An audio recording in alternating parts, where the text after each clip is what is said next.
He says he told me, and my guy Jordan is over there. He said, now they're gonna come for you. I said, can't come for me for what? I didn't say anything. Right. He said they're gonna come. And they're gonna say a lot of different things. And they're gonna be some people that you thought you might be able to get that they're not gonna come now. Right. And that's absolutely has happened. All of these big things.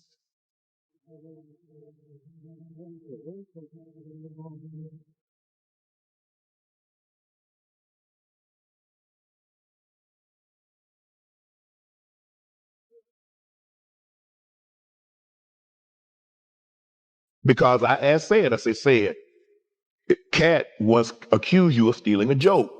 Said, I didn't steal the joke because the timeline doesn't match up. And I think he said something to the effect, if you look at how his joke ended, how mine ended, Katt came back, he refuted that. I want credibility. Clip 1. In January 2024, Shannon Sharpe hosted what would become the biggest moment of his media career. Club Shay Shay was already popular, but the Katt Williams interview changed everything. It became the most watched podcast episode on YouTube, not because of comedy, but confrontation. Katt Williams calmly named powerful figures most comedians avoid. Shannon didn't interrupt. He listened. Viewers praised him, but many missed one key moment. Katt warned him. He said once the episode went viral, powerful people would be offended. Doors would close quietly. Shannon laughed it off. The show was exploding. It felt like a win. Weeks later, momentum shifted. Guests backed out. Conversations stalled. Excitement turned into silence. Katt's warning no longer sounded dramatic. It sounded accurate. Months later, Shannon addressed the fallout with Cam Newton, saying he never saw himself as a journalist, only a conversationalist who gives guests space. How many times have you watched the Katt Williams interview yourself?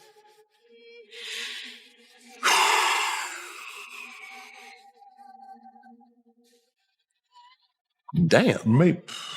Now I'm trying to think. Cam, I think I don't really like to watch them back because I'm absorbing it as they're speaking. Mm-hmm. And a lot of times, and I think I went back and I watched like 30 minutes of it, and I just like damn. Because I went back and I'm like, damn, he said that? Where was I? He was saying so much, right, that I'm like, but Kim, I didn't know it was gonna cause this kind of ripple. Mm. I didn't think it was gonna move me in the direction. I'm glad it did. I understand what comes along with that. But if you remember, he said it. He said, this is going to put you in another dimension. He definitely did. He said, but my mama said, boy, there's power in the tongue. Yes. He says, he told me, and my guy Jordan is over there. He said, now they're going to come for you. I said, can't come for me for what? I didn't say anything. Right. He said, they're going to come. And they're going to say a lot of different things. And they're going to be some people that you thought you might be able to get that they're not going to come now. Right. And that's absolutely has happened. That's absolutely has happened. They were so excited. Thanks for reaching out. We can't wait to sit down. And a day later, they can't do it. And then no call. They won't follow, so forth and so on. So I understand what comes along with an interview like that. Did I expect it? No. Did I expect all the negativity that came along? Because, I had Steve Harvey. Steve Harvey did 8 million views, had Coach Prime, I've had a lot of comedians. Right. And some of the comedians had taken shots at other comedians, but nothing like this. I didn't expect the vitriol to come, especially from some of the people. And I'm not going to say we were friends, but I'm saying we were cordial. We were friendly towards each other. Some people that I've kind of helped behind the scenes, and to see them attack, oh, I wouldn't have let him do this. I wouldn't have said that.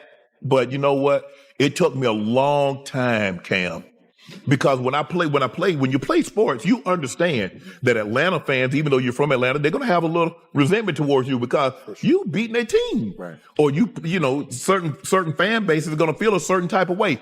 And I felt that the better the player, the more vitriol and hate he's going to get from opposing fans. I got that. But in this situation, I can honestly say I did not expect the level of vitriol and the suddenness. That's what really got me, the suddenness, because it was like when Cam dropped, was like Katt. I keep calling him. When Katt dropped, Right. it's like all of a sudden he gay now. Shannon admitted the backlash shocked him. Celebrities were upset. Some allegedly discouraged others from appearing. Rumors even crossed into his personal life. That hurt the most. Shannon felt like he paid the price for someone else's words. He defended himself by saying he trusts guests with long careers to speak from experience. Still, the question remains, was he blindsided, or should he have seen this coming? Shay, yeah, I was trying to do something there that hadn't been done. I thought that I had figured out the algorithm mathematically, and I thought that I could show that. And when I wrote it out to kill the careers of the people I was talking about, right?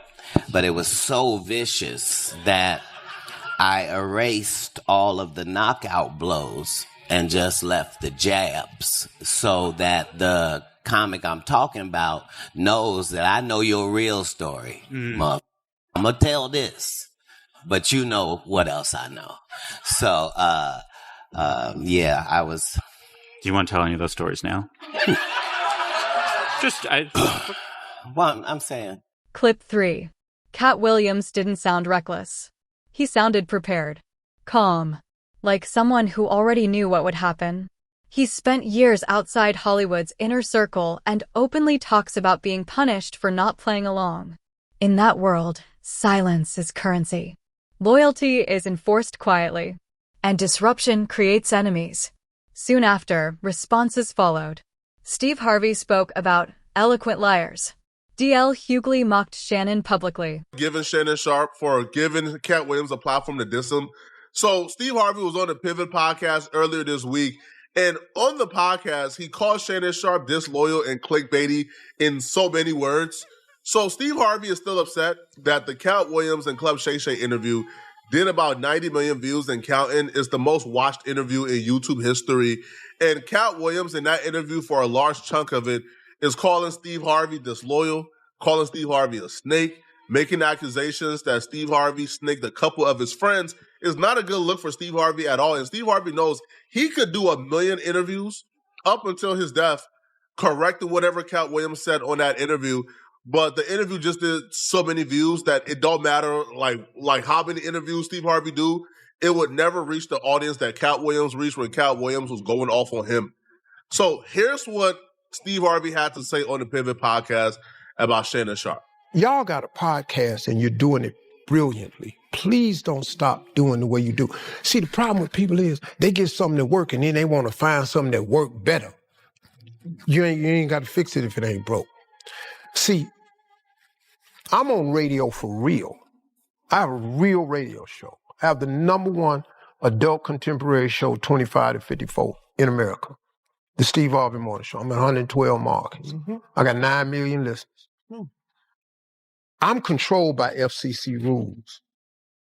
The problem is, these people go get these podcasts who have no FCC rules to abide by. But you have to remember, even though you're on a podcast, you still got a brand. Yeah. And so you can't say what you want to say and expect to be relevant and not get canceled. You can't have a podcast and the way that you think you can make money is on clicks and views at the expense of others and not expect to have to pay the expense. You can't have a podcast and light me up and don't expect to get lit up. You can't have a podcast, let somebody come on your show and talk about your friends. So obviously that's a reference to Shannon Sharpe. Now he makes it more obvious later on by just outright saying Shannon Sharpe's name. But he's referring to what Katt Williams said about him on Shannon Sharpe's podcast. If you guys forgot, well, let me remind you what Katt Williams had to say about Steve Harvey on Club Shay Shay. The same Steve that went to...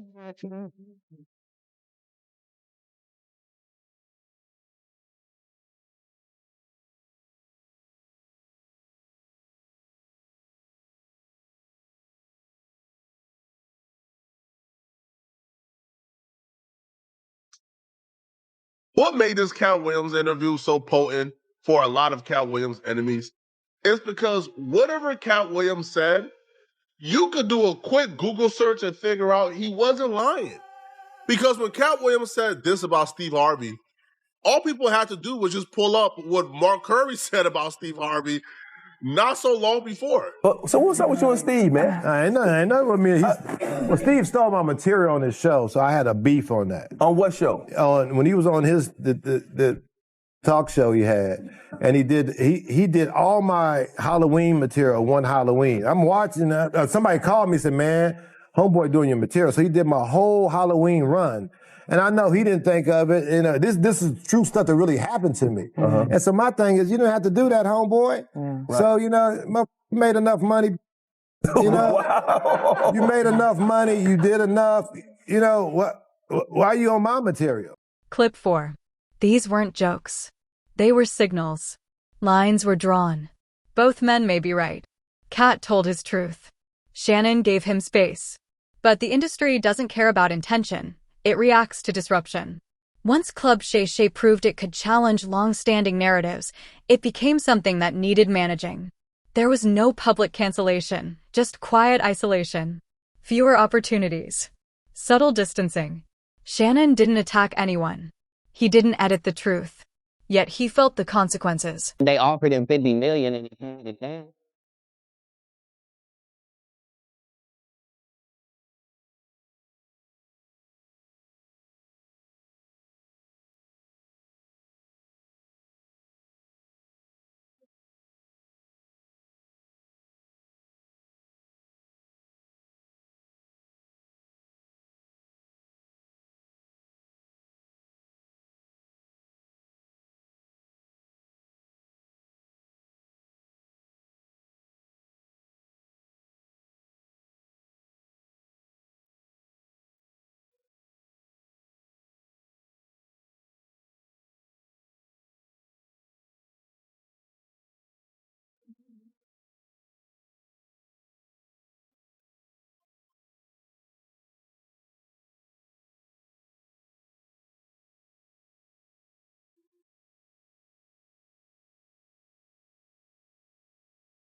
Clip 5. As 2024 unfolded, people revisited Katt's predictions. He spoke about exposure, reckoning, and untouchable figures facing scrutiny. When headlines began aligning, viewers rewatched the interview differently. Shannon became more than a host. He became the man who gave a warning voice the biggest microphone. Curiosity followed. Old clips resurfaced. Associations were questioned. Not because of proof, but because of proximity. On Club Shay Shay, a couple months back. And that right there was a moment that kind of lifted, shot a shooting star for Shannon, right? And just that ecosystem of conversations and you were very candid, but you were very peaceful while you're saying these things, right? A lot of kind of sound bites came out of that. That single moment to me, like I say, changed Shannon's whole conglomerate that he got going on. It brought more awareness and more attention. Maybe more biggest than interview of the year. That was one of the biggest ones, I would say. The biggest interview in YouTube history. So those aren't the same things. They're not the same things. Yeah. But even with that being said, I don't think he was ready for that moment. Like, how did that, from an outsider, how did that change his life at that moment? And how did that change your life at that moment? Not your life in general, but at that moment, how did life change? The interview had to go to somebody. If I know beforehand what I'm capable of delivering, then I also know to be judicious in who I'm picking to get that.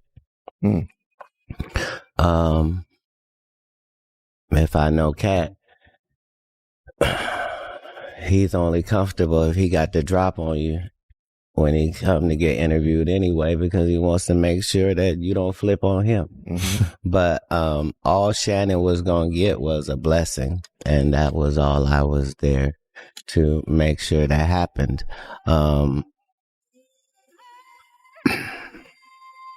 You ain't got to drop on anybody here, do you? I was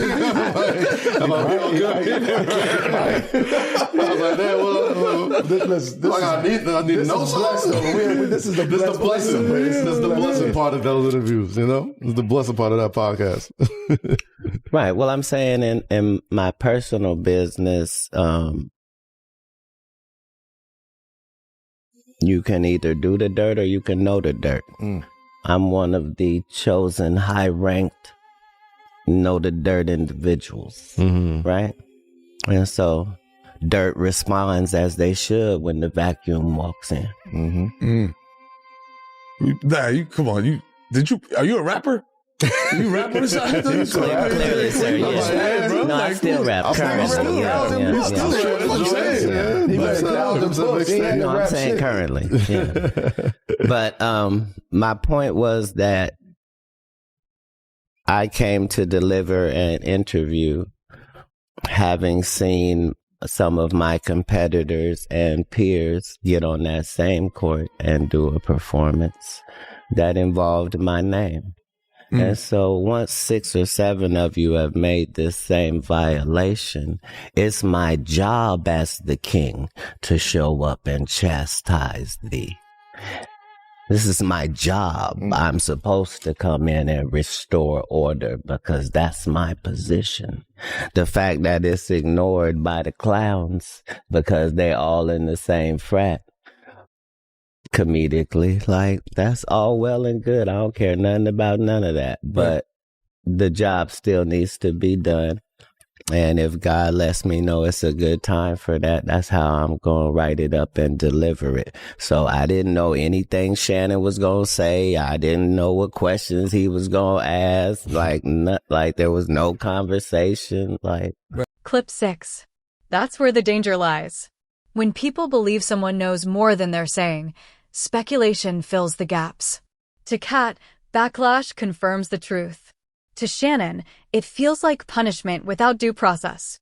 One man expected it. The other didn't. Shannon gave the mic, Katt spoke freely.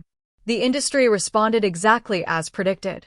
Clip. The fallout from that interview, it almost felt like prophecy for a lot of people. Like, it was my first time hearing those things. And I didn't do no Googles or wasn't really in social media or keeping up on any of that stuff. I look at it and be like, it felt like prophecy. Like, as the year went on, things that you said in that interview, headline after headline. You mean like Diddy going to jail or TDJ stepping down? Which one? I mean, it was all there. It was all there. And then, like, every time you see like hashtag Katt was right. Katt tried. They had the clip. I'm only trying to tell the truth. How many of those you get a day though? Katt was right. I don't look at it like that. I don't own the information. I'm very firm that I'm on God's side. So consequently, it's never a problem trying to be humble. I'm always humble. Like, I know why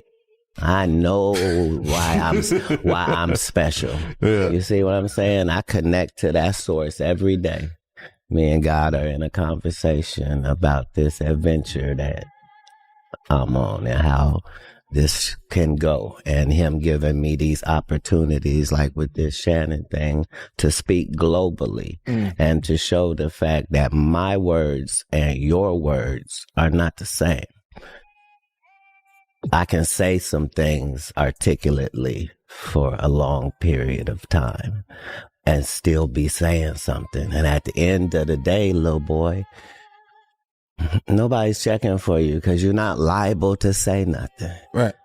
You're either not allowed to say nothing because of the relationships you have in business, or you're not man enough to do it, or your friends is, or you feel allegiance to, but for whatever those reasons are, neutrality is what you don't get to have. Pick a side. Right? And so when I'm talking about these Illuminati conversations, that's just to get those things out there in real conversation. I didn't invent these things, and I'm not the reason they exist. But my job as a public official is to find out what the truth is about things and reveal that to us that care about that sort of thing. Why is it that there's not as many people like you that will come out and say, yo, listen, I don't give a f*** is what it is. You know what I'm saying? Because they'll kill you.